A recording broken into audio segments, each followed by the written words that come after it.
Well, good morning and good to be with you again on Good Morning Geelong. Last Saturday night I was watching the replay which I had taped during the afternoon of the Geelong and Hawthorn game, and what an exciting and terrific finish it was. And after the game had concluded, there was an interview with Cameron Ling as the acting captain by Andy Marr, I think was the reporter from Channel 10. And he made a reference to the fact that the game was being played for support of cancer. And Cameron very gently and without any reprimand to the reporter, just gently reminded him that in fact it was with regard to depression and the support of Beyond Blue, the depression support network that has been very successful in recent years.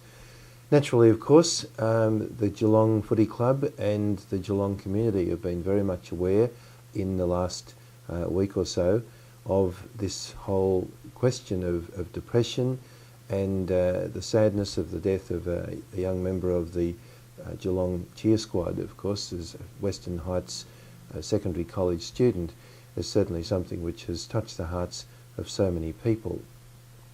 During the past week or so, as this very sad news item came to light, the general approach of the community at large, the Geelong Footy Club, many commentators and so on, has been very respectful and very sympathetic to, of course, the young girl's family, and rightly so. What happens, I suppose, in these sort of situations is that we tend to identify various things that could and maybe should be done to try and avoid such things in the future.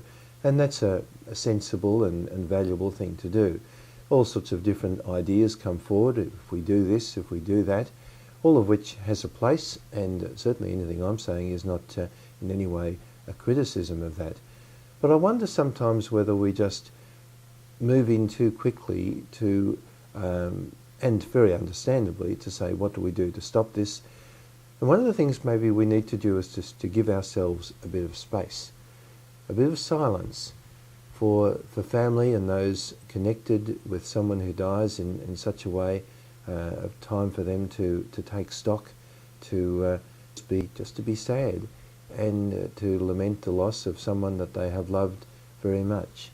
And for the rest of us, maybe just to take on board what a tenuous hold we have on life, how precious it is, and how much we need to just really grasp it with both hands and really value every day that we're given. The whole capacity of the human interaction with one another to be so noisy and so busy, of course, has escalated enormously. We have radios going all day, we have televisions going all day, there's noise everywhere we go. We don't have much time to just simply be quiet, to think, to reflect, and for many of us, to pray. And I'm not saying that this is a one-off answer to everything, of course it isn't, but a time of silence is something which perhaps our modern society has lost sight of its value, and maybe we need to introduce it just a little more.